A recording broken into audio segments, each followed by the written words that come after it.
Qual que você se identifica? Qual que você acha legal? A escola é essa, e não só a escola, mas a educação. Quando a gente fala educação, é a escola, mas também onde a criança vai aprender isso? A família, os pais, os educadores, todos são educadores, né? Então, numa escola, você está diretamente envolvido com a vida cultural. É por isso que numa escola Waldorf, não sei se vocês sabem, quem não conhece, não tem uniforme. Crianças de uma escola Waldorf não usam uniforme. Por quê? Já pensaram nisso? Por questão de individualidade. Tem uma criança que gosta de se vestir de um jeito, os pais preferem outra de outro jeito. Cada um já vai germinando o seu jeito de ser. Isso tem que ser profundamente respeitado. O uniforme numa escola é tem uma ideia prática. Não vai sujar a roupa, né? Todo mundo vai sujar o uniforme, quando sujar um veste o outro. É prático, mas é para estimular isso. As carteiras não podem ser divididas. Assim como eu tive um período na escola que tinha carteira para 2, só uma vez, aqui no Rio. Cada criança tem a sua carteira, a sua gavetinha, onde ela tem as coisas dela. Uma criança talvez tenha uma flauta, tem um livro, tem uma gaita, na outra coisa, né? Então, para estimular isso, a liberdade do indivíduo. Isso não é uma ideologia que acredita nisso, é porque a liberdade do indivíduo é uma necessidade vital de todo ser humano, mesmo aquele que não quer. Eu não quero ser livre, é um idiota, mas ele merece o direito de ser livre, porque ele é um ser humano, né? Então, Steiner fala assim, essa liberdade que o Adam Smith diz que a gente deveria ter na economia, cada um junta o seu dinheiro do jeito que quer, cada um fica mais rico que o outro e as outras pessoas não importam. Essa liberdade tem que ser elaborada, burilada e colocada na vida econômica, na vida cultural. Agora, e a vida econômica, que é onde que tanto Karl Marx quanto Adam Smith propõem cada um a liberdade ou a igualdade, a fraternidade. Então, o segundo elemento aí embaixo está a fraternidade. A fraternidade não é só assim, olha, se você for bonzinho, você vai para o céu. Não é esse discurso moral. A liberdade é um sentimento profundo do ser humano, que a gente já falou como até um instinto, né? Que a gente tem adormecido, precisa ser desabrochado, de que eu não posso estar bem se tem alguém sofrendo. Alguém, inclusive, não necessariamente humano. Se tem um outro ser sofrendo, eu não fico bem. Eu não consigo dormir, eu preciso fazer alguma coisa. Não é possível. Isso é uma pessoa fraterna, com toda a escala de seres. E isso não tem nada a ver com religião, isso não tem nada a ver com ideologia política, isso não tem nada a ver com raça, isso é uma qualidade humana que precisa ser despertada. Então, a fraternidade, ela deveria reger que campo?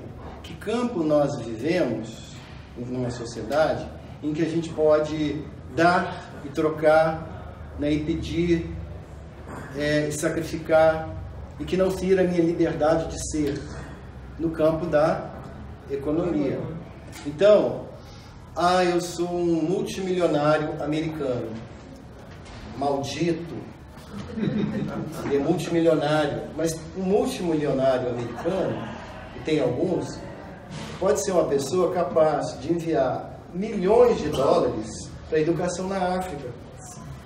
Ou bilhões de dólares para a ajuda de crianças com câncer num país lá fudido, igual o Brasil já é.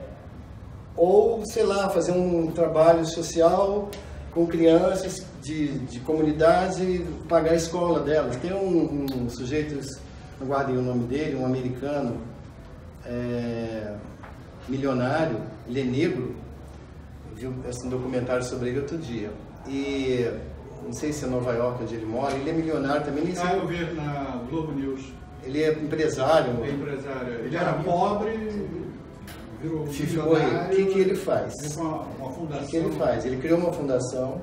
Então, todas as crianças negras dos bairros negros americanos, ele pega a criança e paga até a universidade.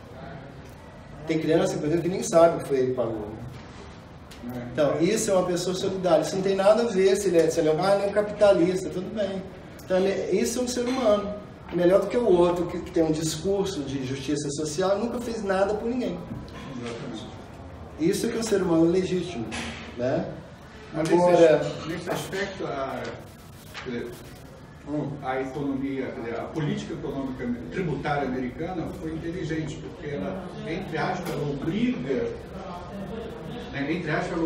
ao cara que for milionário a fazer essas fundações, porque ou ele paga tanto imposto, ele fala assim, não, então eu crio essa fundação e distribuo esse dinheiro, porque esse dinheiro distribuído não é taxado, né? Sim. Então, depois eu vou explicar para vocês como isso pode ser posto na prática, tá? Por enquanto só estou mostrando a teoria. Onde que nós, então, faltando o terceiro elemento aí, da igualdade, né? Que é a proposta socialista, é uma igualdade econômica, todo mundo igual. Você está assim, não, isso aí está no lugar errado. Onde que a gente é igual? Onde a gente deve ser igual? Nem mais para um, nem menos para outro. No campo jurídico. Meus direitos e deveres, eu não posso ter mais direitos, nem mais deveres, do que nenhum outro ser humano. Isso não depende das diferenças. Os seres humanos são diferentes. A igualdade não é, nesse sentido aí da lembração, não é a proclamação de que todos os seres humanos são iguais. Ao contrário, e é ótimo que seja o contrário. Cada ser humano é diferente um do outro. E seria muito chato se não fosse. Já pensou se fosse todo mundo igual formigueiro? É justamente porque as pessoas são diferentes, têm desejos diferentes, têm entendimentos diferentes, que eu tenho que propor uma igualdade. É essa igualdade que vai normatizar tantas diferenças. Como que as pessoas tão diferentes vão se comportar de uma forma igual? Havendo leis e regras, direitos e deveres. Ah, eu tenho mais direitos porque eu sou branco. Não. Ah, eu tenho mais direitos porque eu sou negro. Não. Ah, eu tenho mais direitos porque eu sou homem. Não. Ah, eu tenho mais direitos porque eu sou mulher. Não. Homem, mulher, negro, branco, índio, preto, branco, corcunda, zarolho, olho azul, olho preto, olho de qualquer cor, marciano. Todo mundo tem os mesmos direitos e os mesmos deveres. Nesse campo aí, justamente porque as pessoas são diferentes, todos têm que ser iguais. E isso é um contrato social, quer dizer, eu concordo em sacrificar, até mesmo, se for o caso, parte da minha liberdade, que é outra esfera, que elas se conectam, né? Quando eu reconheço que essa liberdade que eu poderia exercer, mas eu reconheço que está ferindo outra pessoa. Aí tem a fraternidade e tem também a igualdade, assim. Mas aí é porque eu reconheço que tem o direito de outra pessoa. Deu para entender? Então o Steiner coloca assim, você tem os três elementos que foram separados, né? A fraternidade dançou, vamos recuperar a fraternidade e colocar esses três elementos no seu lugar certo. Liberdade, vida cultural. Igualdade, vida normativa, normas, direitos e deveres. Fraternidade, na vida econômica. Isso, a gente vai fazer o quê? Um programa? Vai ser uma agenda partidária? Não, isso é uma educação do ser humano. Isso aí é um comportamento. Se todo mundo agir assim, o mundo vai ficar bem melhor, né? Bom, e aí eu coloquei embaixo, nessa primeira página, as doenças sociais que decorreriam quando essas correlações são trocadas. Por exemplo, igualdade na vida cultural. O que isso determinaria? Na vida cultural, onde você é mais livre, todo mundo tem que ser igual. Igual? Igual. Assim, a partir de hoje, todo mundo vai ser igual na vida cultural. Quer dizer, os indivíduos, com seus anseios diferentes, todo mundo tem que pensar igual, todo mundo tem que sentir igual, todo mundo tem que querer tudo igualzinho que todo mundo quer. Você tem uma massificação. Por exemplo. Atrofia, né? Então os indivíduos deixam de ser indivíduos, passam a ser formigas de um formigueiro, que é a ideia alimânica. Existe isso? Existe. Uma sociedade assim é doente. Fraternidade na vida normativa. Tem leis que determinam direitos e deveres que têm que ser iguais para todo mundo, mas tem fraternidade. Tipo assim, olha, fulano aqui é da minha família, a gente é tudo irmão. Então, ele tem a lei, tem os direitos e deveres, mas como a gente é tudo irmão, vamos fazer o seguinte, maneira aí para ele. Você vem tipo brasileiro, né? Então a fraternidade na vida normativa gera o corporativismo, que é uma forma de corrupção. Toda vez que esses elementos são trocados, a gente poderia chamar isso de corrupção, né? Nesse sentido aí. Liberdade individual na vida econômica sem fraternidade. Existe isso? Liberdade individual na vida econômica sem fraternidade nenhuma. Existe. Muito comum, né? É uma doença muito comum. Igualdade na vida econômica. Existe isso? Todo mundo tem que ganhar igual. Se tentou. Se tenta, né? Mas se conseguir. Você viu isso na Alemanha lá? Tentaram, né? Tentaram. Qual que você viu lá? Uns parentes da Charlotte, que eram da Alemanha Oriental, a gente foi visitar, logo caiu um muro. E conversando com o primo dela lá, eu perguntei para ele, perguntei para ele quanto tempo demorava para chegar um carro, né? Então é como se agora 10 anos, se comprava um carro hoje, demorava 10 anos. É como se você recebesse agora um Opala, imagina, um Opala novinho, chegava agora para você. Fusca 69. E por que isso? Aí ele me levou numa fábrica. Eu olhei assim a fábrica grande, fazia carros. E ele falou o seguinte, aconteceu o seguinte, por exemplo, eu trabalhava lá, ganhava 100 marcos alemão. Você trabalhava lá, ganhava 100 marcos alemão. Você trabalhava lá, ganhava 100 marcos alemão. O que acontecia? Você não trabalhava, ganhava 100 marcos alemão. Aí eu e ele fomos, pô, que engraçado. E Pablo ganha 100 marcos alemão no trabalho, todo mês ele ganha 100 marcos alemão. Aí eu falei, olha, coisa, eu não vou trabalhar. Aí comecei a não trabalhar.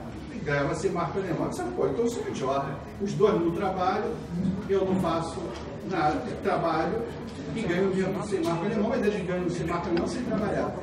Então, o carro só era produzido como se seguisse uma ordem superior, partido, uma orientação.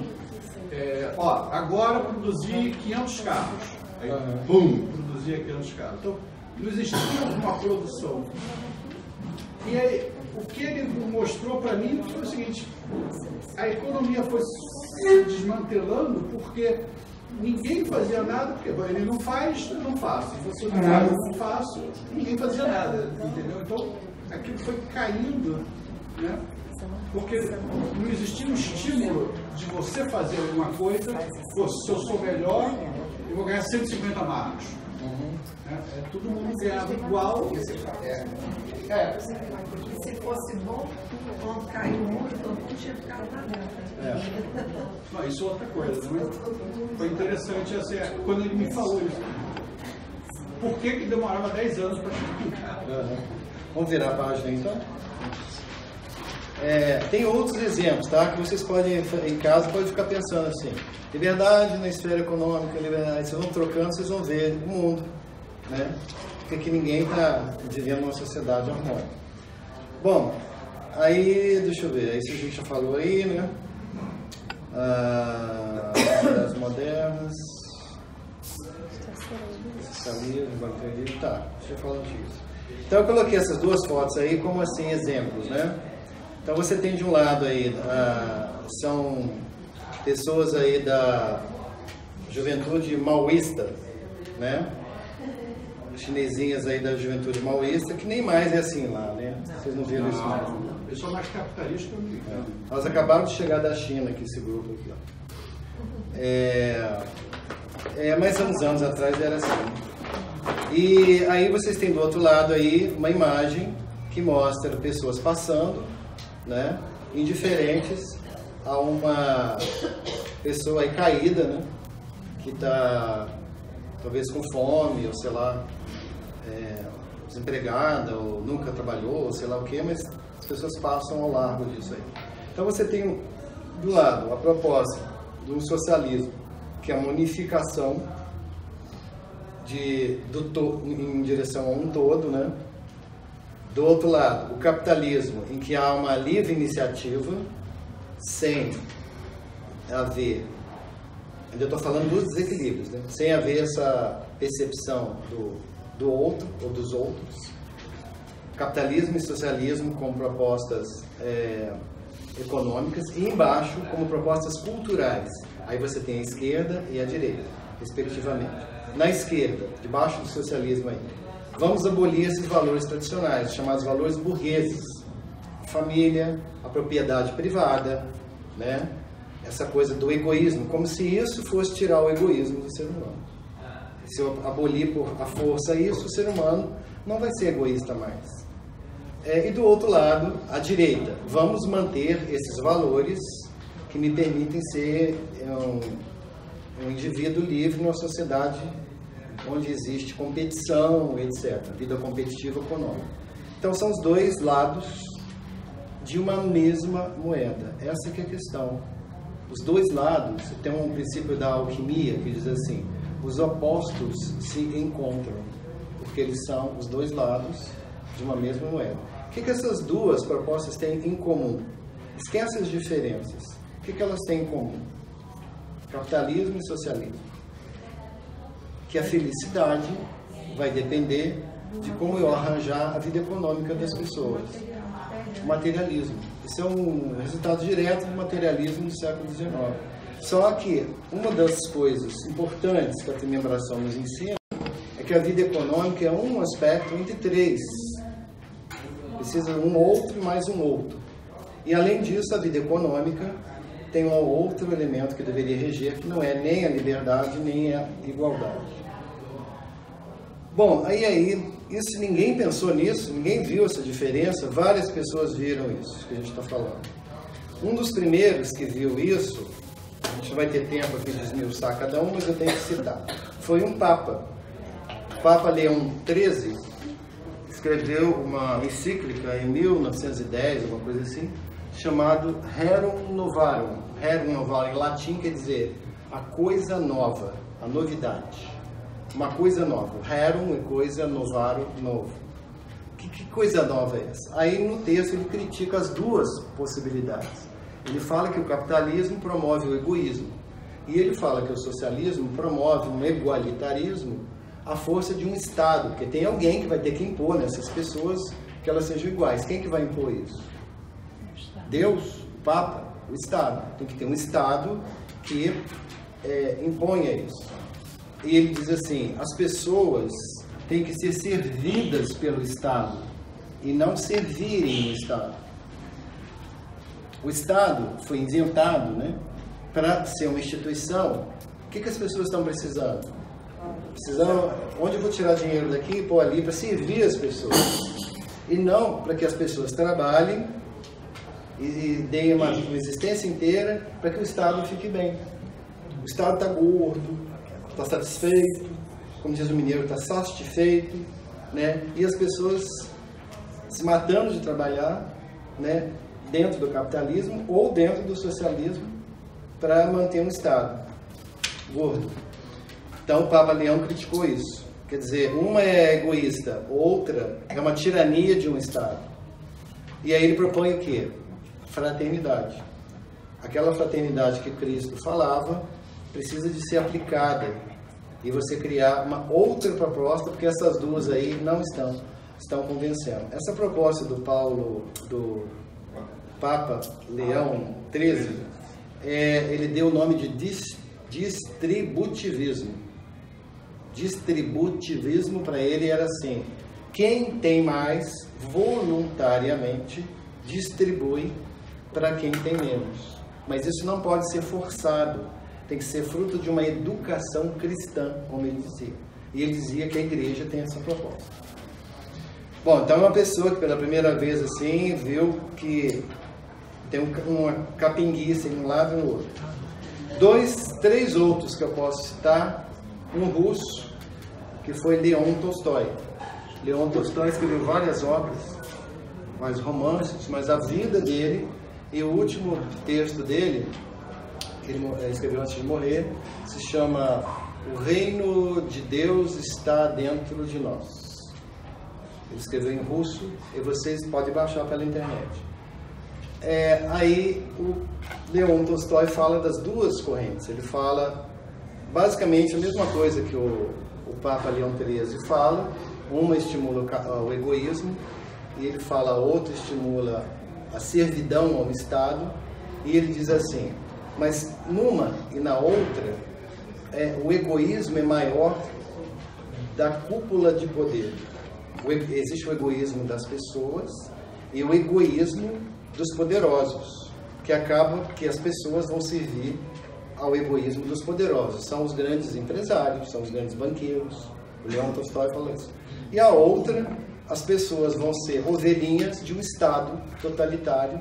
Ao invés de o Estado servi-los, elas é que vão servir. Aí o Leon Tolstói propõe uma outra coisa. O que será que ele propõe? Fraternidade. Que deve ter, o que regularia essas duas linhas de pensamento, né, de propostas, a fraternidade. Outros dois, eu vou colocar os dois porque são dois indianos, Mahatma Gandhi e Aurobindo. Mahatma Gandhi é mais conhecido e Aurobindo é menos conhecido, mas todos dois propuseram uma educação do ser humano, a educação não só escolar, mas social, onde você tenha livre iniciativa. Então, por exemplo, ele pegou uma Índia muito pobre, que saía da colonização inglesa, e aqueles indianos miseráveis. Aí algumas pessoas propuseram assim, vão então pegar o Estado, o governo indiano, e dar dinheiro para essas pessoas. Não. Você teria que inchar o Estado, para esse Estado ter... Nem o Estado indiano tinha dinheiro. Uma pobreza enorme. Vamos ensinar as pessoas um trabalho artesanal. Vamos ensinar as pessoas a manipular o algodão. E aí elas vão ter, são pequenos empresários de algodão. Isso chama proposta do Khadi. Khadi em hindi é algodão. Então as pessoas plantavam algodão. Por que algodão? Porque é uma planta nativa da Índia, não é do Brasil. Pega fácil e você pode facilmente fiar o algodão e fazer roupas, tecidos. Então todo indiano fazia um curso grátis. Tinha pessoas na rua dando curso de como plantar algodão, como colher algodão e como cardar o algodão e fazer, e os homens faziam uma parte, as crianças faziam, e aí cada um vai tendo seu pequeno negócio e vai crescendo. Durante um certo tempo isso deu certo. Ele ensinava, então, aí aqueles indianos que têm mais dinheiro, ajudem os que têm menos. Ajudem eles a comprar as sementes, as mudas, o algodão. Ajudem, dão oportunidade de trabalho, fraternidade. A Índia estava dividida entre dois grupos se matando, os muçulmanos e os hindus. Aí os líderes muçulmanos, que é o assessor do Gandhi chamado Jinnah, disse assim, eu acho que os muçulmanos têm que ter mais direitos que os hindus. E os líderes hindus diziam para o Gandhi, os hindus têm que ser mais direitos porque eles são mais antigos aqui na Índia. Aí o Gandhi disse, olha, hindus e muçulmanos são seres humanos. Os direitos e os deveres têm que ser iguais para eles. Vocês percebem a lembração? Ele não escreveu, mas isso estava presente nele. Por quê? Quando o ser humano é muito humano, ele percebe isso. Quando o ser humano não está preso em nenhuma ideologia, nenhum esquema, ele se torna humano. Porque o que uma ideologia faz com uma pessoa, uma ideologia política, uma ideologia religiosa, é desumanizar a pessoa. Se for em casos extremos, ela é capaz de matar outro ser humano para afirmar a verdade da ideologia. Então desumanizou. Agora, quando uma pessoa humana, ele não está interessado se aquele grupo ali é muçulmano e se aquele grupo ali é hindu. Ele está vendo assim, aqueles lá são mulheres, crianças, velhos, jovens, aqueles lá também. Eu tenho que criar possibilidades iguais para eles. As leis não podem favorecer um e desfavorecer o outro. Aí ele fez a Constituição da Índia. Na Constituição da Índia começa assim: nesse país não há distinção de gêneros, nem de classes, nem entre hindus, muçulmanos, sikhs, cristãos. Faz parte da Constituição da Índia. Vocês vão me perguntar, então a Índia deve ser um paraíso? Não. Por quê? Porque o fato disso ser uma verdade não quer dizer que as pessoas sejam capazes de viver isso. Porque não adianta mudar as regras, mudar a sociedade, fazer uma proposta de fora para dentro. As pessoas, uns entendem e alcançam e outros não. Mas pelo menos é uma tentativa. Seria também o problema das castas? Sim, você sabe por que o Gandhi foi assassinado? Primeiro motivo? Porque os brahmanes, os kshatriyas, os vaishyas e os sudras diziam: nós somos brahmanes, temos mais direitos, somos uma casta superior. Nós somos os sudras, temos mais direitos do que... Não. O Gandhi escreveu na Constituição: entre as castas você tem direitos e deveres iguais. Ou seja, o que ele está fazendo com isso? Acabando com as castas. Aí mataram ele por causa disso. Quer dizer, ele propôs aí no campo das leis, direitos e deveres, uma igualdade. Não pode ter um grupo que tenha mais direitos e deveres do que o outro. Todos são humanos. Mesmo que você se ache superior, tá bom. Se você se acha superior, fica achando. Mas os seus direitos e os seus deveres são iguais aos outros. Então é igualdade. Por causa dessa igualdade, deram 3 tiros no rosto dele. Outro que propôs isso foi o Aurobindo. Aurobindo foi um líder espiritual no sul da Índia. Ele combateu os ingleses, né, em movimentos nacionalistas contra a colonização inglesa. Ele ficou preso, ele ficou uns anos preso, e na cadeia, ele conta na biografia, o que eu percebi? Que não são os ingleses que são meus inimigos. Os meus inimigos são aqueles defeitos do ser humano que estão nos ingleses, que estão nos indianos, que estão nos brasileiros, estão em todo ser humano. Não é porque uma pessoa é inglesa que ela é melhor do que uma que não é inglesa. É o ser humano que é bom ou ruim. E aí veio o segundo ponto: como eu estimulo a bondade, o senso solidário, e ele fala liberdade nos seres humanos. Aí ele criou uma pedagogia, chama Pedagogia Aurobindo, que parte da premissa que todos os seres humanos têm direitos e deveres iguais, todos os seres humanos têm direito de se expressar livremente, e todos os seres humanos têm que aprender que nós dependemos um do outro, nós temos que ser fraternos. O que é isso aí? Trememoração. Não com esse nome, mas se chama Educação Aurobindo. E aí vocês têm alguns exemplos de propostas de terceiras vias, né, chamadas terceiras vias, que não são propriamente vias humanas, no sentido do ser humano, mas são propostas econômicas. Elas têm, assim, o defeito, vamos dizer, de serem propostas econômicas.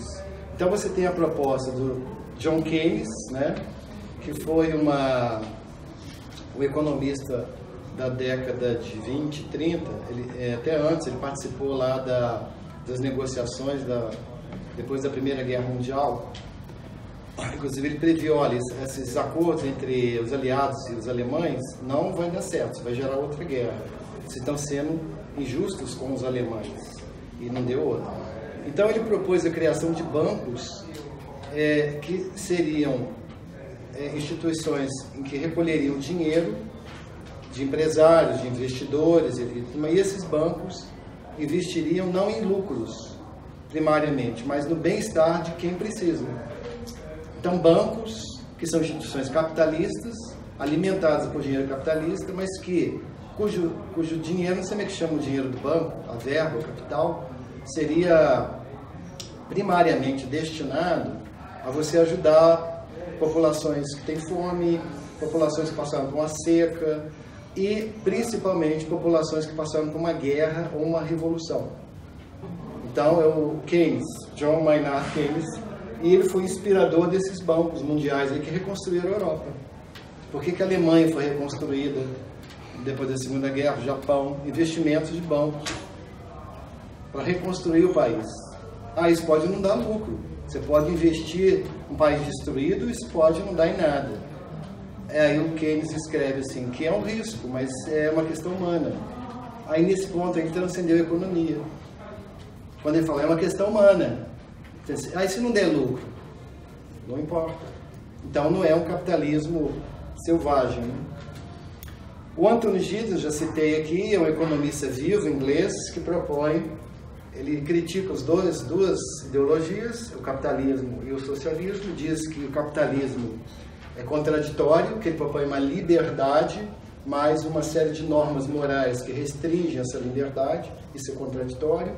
Por exemplo, eu quero ser livre para sexualmente livre, tá, mas existe uma moral que coíbe a sua sexualidade, no capitalismo, na direita. Ele fala assim, isso é contraditório. Por outro lado, o socialismo, diz o Giddens, você cria uma população de pessoas que vão passar a vida servindo ao Estado. Ele diz assim, essa ideia de um Estado centralizador e que vai reger a população não funciona. O Estado quebra, porque ele vai ter que ser alimentado para alimentar as pessoas. Aí ele vai alimentando, sem falar em corrupção. Né? Uma hora ele implode. Quer dizer, ele não tem mais dinheiro, porque a população aumenta, mas o Estado é o mesmo.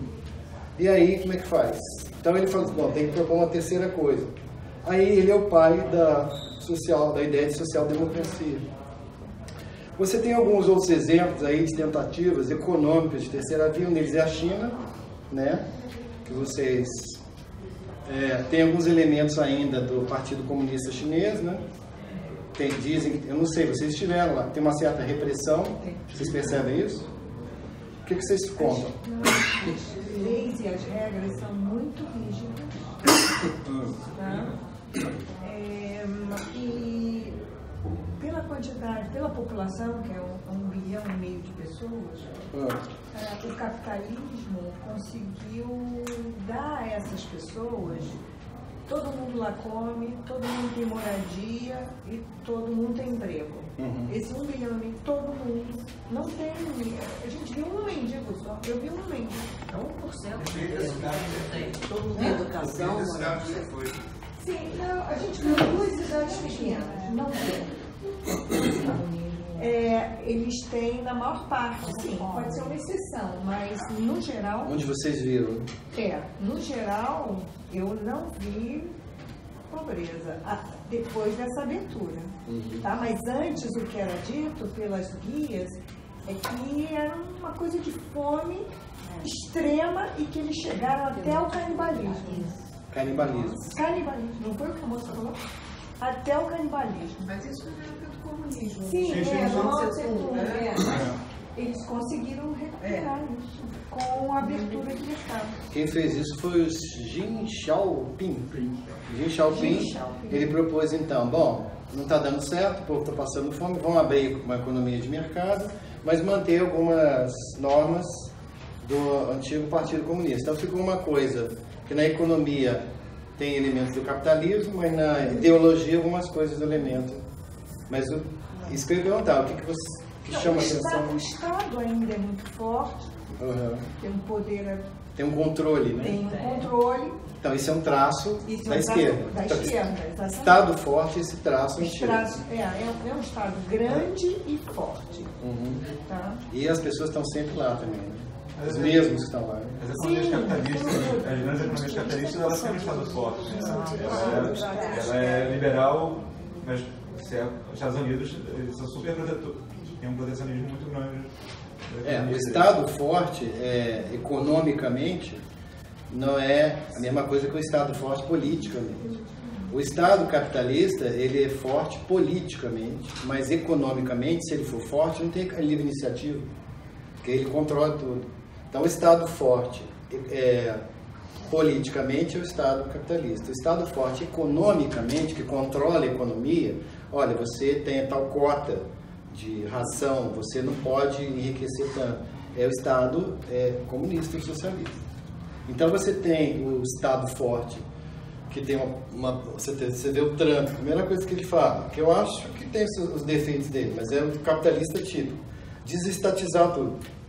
Para quê? Isso agora pertence, o metrô não é mais o Estado, é uma empresa particular, não tem mais pedágio nas rodovias, o dinheiro para o Estado vai para a empresa particular. Então, assim, o Estado tira os seus tentáculos da economia, mas isso não significa que ele não tenha poder político. No outro lado, você tem um Estado que rege a economia, seus tentáculos controlam até a vida individual das pessoas. Então depende em que aspecto. Você também lá não tem privacidade nenhuma em relação à rede de internet, nada. Tudo controlado. É controlado pelo Estado.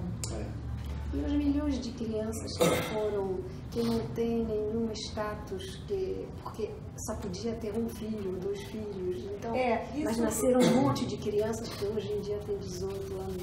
E que não tem educação, não tem nome, não tem carteira, não tem identidade, não tem nada. E que não estão fazendo nada. A gente sabe as coisas através dos guias. Só mostra que eles então, os guias falam só um discurso que vale a pena. Então, vamos só terminar aqui e deixar a China um pouquinho de lado, porque senão a gente vai alongar demais o tempo. Quantas horas são? 6h10. Tá, eu só vou tentar correr um pouquinho mais. Daqui a pouco vai começar a encher aqui. O pessoal vai descer para jantar do hotel. Aí a gente não vai conseguir falar mais nada. Nos países nórdicos, eles tiveram a seguinte história. Na Segunda Guerra, a Suécia, a Dinamarca, a Noruega, todos esses países não participaram. A Noruega foi até invadida e tudo, mas os lá de cima não. Não participaram da guerra, né? Os que não participaram. E por causa disso prosperaram, porque todo mundo investindo em armamentos, destruindo, eles mantiveram sua economia de pesca, né, de baleia, de atum, de sardinha e tudo mais, enriqueceram. Aí propuseram uma economia socialista depois da Segunda Guerra, afundou esses países. Aí veio alguém e falou assim: vamos fazer uma coisa meio intermediária.